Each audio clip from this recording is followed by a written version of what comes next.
Welcome to Review Every Ship by CitizenCon 2024. The point is to give an update on every ship since some haven't had a video made about them in years, and others, the information is simply too spread out to be helpful in making decisions. Remember, digital ships aren't imaginary, digital ships are imagine necessary. Every month we do a giveaway to give back to this wonderful community. This month's giveaway prize is going to be either an Anvil Terrapin, or if we hit 6,500 human subscribers before CitizenCon, I will give away an Anvil Carrack. So make sure you share this channel and tell your org mates to come and check us out. To enter the contest, make sure you're subscribed to Billionaire Ninjas, leave a comment on at least one video, and like or dislike at least one video. Winners have 2 weeks to claim their prize. Members collectively have a 25% chance of winning just for being members. So if you're subscribed, consider hitting that join button. And if you're not subscribed, I appreciate you hitting that subscribe button. For the full giveaway details, make sure you visit our Billionaire Ninjas Discord or our social media at Ninjas Leap. Today, we continue our trip through the RSI manufacturer. We're getting close. Today, it's the RSI Mantis, and it has 0 variants. For the price, the Mantis as of 3.24.1 is 150 standalone, 150 warbond, 150 at concept. In-game cost is 3.4 million. This ship is always available for purchase, but it is unavailable to rent in-game. Stop ships dead in their tracks with RSI's premier quantum enforcement ship. The Mantis features a tailor-made quantum enforcement device from Waytech, capable of ripping ships out of QT with its quantum snare and preventing hasty escapes with its quantum dampener. The RSI Mantis.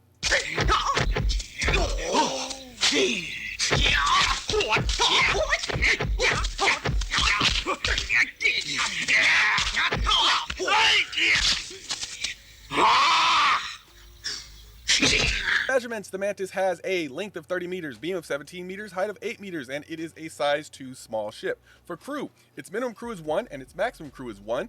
The cargo on this one is 0 SCU, and it has about 710 micro SCU of internal stowage. The claim time is about 6.5 minutes, expedited is 2 minutes, and the expedited fee is about 3,400 credits as of 3.24.1. For speed, the Mantis has a top SCM speed of 236, which is way above average overall, and for its class and size, it's the same, way above average. The exact same can be said for its nav max speed at 1,393, which is also way above average overall and way above average in its class size.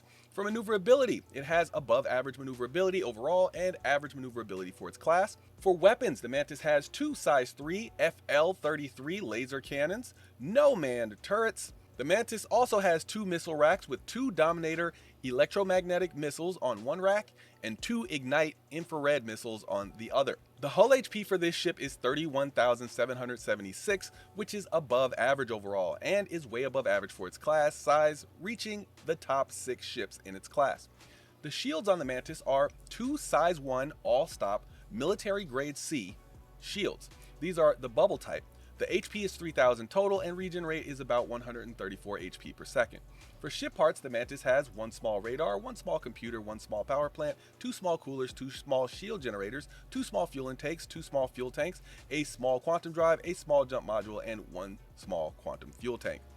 For fuel, it has above average hydrogen capacity overall and way above average hydrogen capacity for its class size. For quantum fuel, it's above average overall, but way above average for its class, where it reaches 3rd best. For quantum capability, the Mantis uses the Beacon military grade C quantum drive.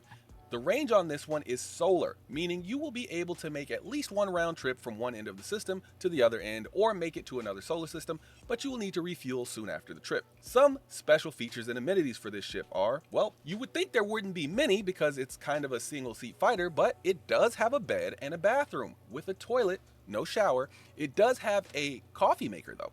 It is a quantum enforcement ship and is the only ship in the game with a quantum snare as of 3.24.1. It also has a quantum dampener to keep people from using quantum travel, and it uses quantum markers to track targets. My preferred loadout for this ship, I got all Shredder ballistic repeaters, swap the stock shields for military grade A shields, swap the stock power plant, making that industrial, swap the stock cooler for the military grade A cooler, and keep the stock quantum drive. A quick shout out to my members, my first ninjas, Star Touch and Rob, my Hokage, Old Weeb, my Jonin ninjas, Radium TX, Paling Tan, The Solid Exodus, Damon Danielson, Dark Wolf God, ETL and Spades, Sean Phillips, and Rage 1.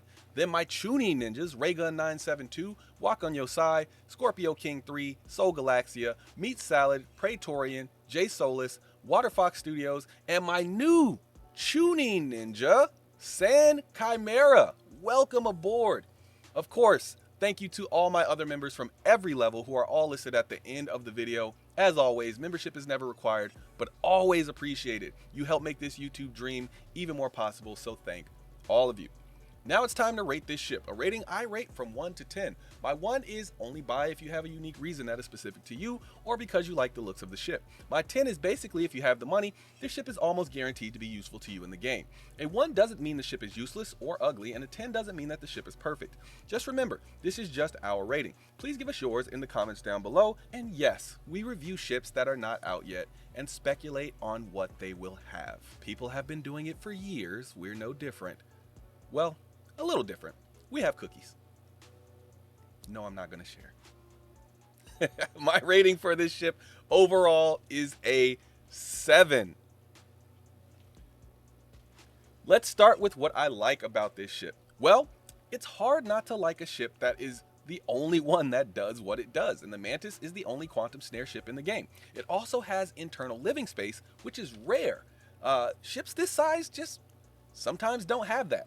It also isn't a slouch in speed and maneuverability. I also love that red glow of the quantum snare. This ship definitely scores high in uniqueness, cool factor, and looks. That includes the interior as well. I absolutely love the way this thing looks and the way it flies. Now, what the issues are and how would I fix this ship? Well, the stock weapons are pretty bad. The stock shields are pretty bad. And they need at least twice the amount of missiles for this to actually have utility for its missiles. But then I quickly run out of things to be upset about. It's a very nice ship, and it does indeed look like you get what you pay for. This might be a sleeper hit for a lot of folks who may have overlooked it because of its initial performance upon release and because of its price. When this thing came out, it did not perform the way it performs now, as far as speed and maneuverability and toughness. I will say this though, I wish it was smaller so it could fit in more ships. That's really the biggest hit to this ship. I really want to use one of these as a larger snub ship, or at least it fitting in more ships than it currently does. Last thing I'll say about this ship is that although I can say I think CIG tried their best to make it worth the money, I just don't know if a lot of people are willing to pay for such a limited role ship in real cash at that price. So who is this ship for? It's mainly for 3 types of people: law enforcement, pirates, and griefers. Unfortunately, the griefers can't be stopped at the current moment, but fortunately, this ship is a lot more expensive in game now at 4 million when it used to be about 1 million. So it's a bit harder for griefers to get their hands on.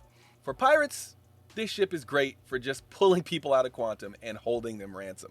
For law enforcement, including bounty hunters, it's great for keeping your targets close so you can either board them or destroy them. So why is it a 7? It's not a surprise. Well, technically this ship is all about surprises, but the gameplay is actually quite fun when you get the hang of pulling people out of quantum. It's also a unique ship in Star Citizen, which is hard for a lot of other ships to say. It's also very well rounded for its size and exceedingly tough for its size. It requires a lot of initial setup. There is a big learning curve, and you have to swap out almost all of the parts on this ship for it to be what it needs to be. So it's far from a 10, but it earns a solid spot on whatever roster it's currently on. I just wish it had more missiles and was smaller. I imagine using this ship in an odd way actually.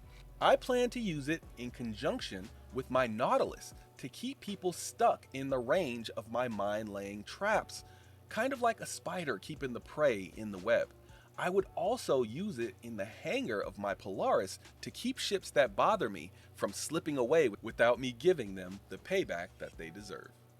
I know you're here for our rating, but if you really want a ship, go buy it. We won't stop you. Or even better, all ships can be earned in-game once the game releases, and some you can purchase in-game right now. These are just our ratings, but when you spend, it's your money. My opinion, it's more expensive than it used to be, but even still, it's quick enough to earn in game. I do, however, have a newfound respect for this little thing after reviewing it, even if I know I'll only earn it in game. All right, that is it for this one. Shout out to the members. Thanks for spending your time with us. I'll see you in the next one. Peace.